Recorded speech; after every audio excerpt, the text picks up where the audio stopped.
On prend la direction de Kouroussa à présent, à Mamadouri. Le préfet, là aussi, dégommé, et selon des indiscrétions, il aurait été emporté par l'affaire de meurtre de, comment on appelle, Koulikoro. Oui, c'est ça. Kouroukoro plutôt, bien sûr.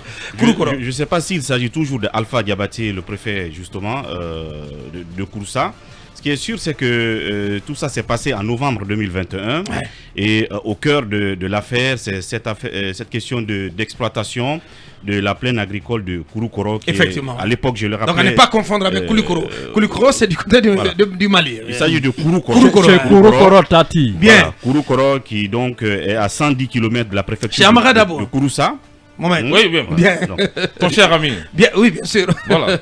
Le préfet limogé, en tout cas, selon Média Guinée, s'appelle colonel Aboubakar Doumbouya. Bien. Il est remplacé par le lieutenant-colonel Idrissa Kamara, précédemment sous-préfet de Dieké dans la préfecture de Yomo. Voilà, parce que je vois chez nos confrères de Média Guinée à l'époque qui avaient écrit sur l'affaire Alpha Cissé, qui aurait été dégommé par comment il s'appelle, le ministre de l'administration du territoire. Est-ce que c'était effectif? Mais ce qui est sûr, on dit que c'est l'effet de cette affaire de meurtre à Kouroukoro et que c'était autour de cette plaine agricole d'environ 500 hectares, je le rappelais à l'époque des faits, et qui opposait donc la famille Dabo à certains agriculteurs donc de la localité de Kouroukoro.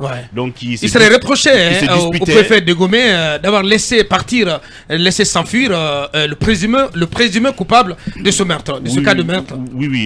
Qui s'appelle Kerfala Dabo, qui a été reproché d'avoir donc tué et tiré à bout portant sur un employé de la société Enan Chine, donc à l'époque qui construisait la route Daboula Sissela. Effectivement. Donc le préfet donc ayant insisté qu'on l'amène à Kouroussa, l'a laissé donc passer la nuit à l'hôtel. Puis de complicité en complicité, il aurait donc disparu. Pris la fuite. Mais sauf que du côté aussi de Kerfala Dabo, donc qui est accusé, on dit en réalité qu'il n'a pas tué et que cela a été finalement établi, que son innocence a été établie. Mais pourquoi il n'a pas répondu à la convocation de la gendarmerie de Kouroussa? Il est arrivé, il s'est dérobé, finalement grâce à la complicité du préfet d'alors, qui vient d'être dégommé. Il a passé la nuit à l'hôtel et finalement il s'est fait la malle. C'est ça le problème. Il y a encore à dire sur cette affaire. Il serait à Londres, non? Vous l'avez pas vu là-bas? Non, je ne l'ai pas cherché. Il se raconte même qu'il est à Conakry. Je ne l'ai pas cherché, mais je sais qu'il y a encore à redire dans ce dossier. Aboubacar, c'est bien qu'on l'ait rappelé ce matin brièvement, mais on va devoir revenir en long et en large là-dessus, parce que des versions laissent entendre qu'il est tout innocent de l'affaire. Donc il y a lieu qu'on revienne là-dessus. Est-ce que c'est définitivement réglé ou est-ce que là encore c'est un réveil? On verra bien les jours à venir.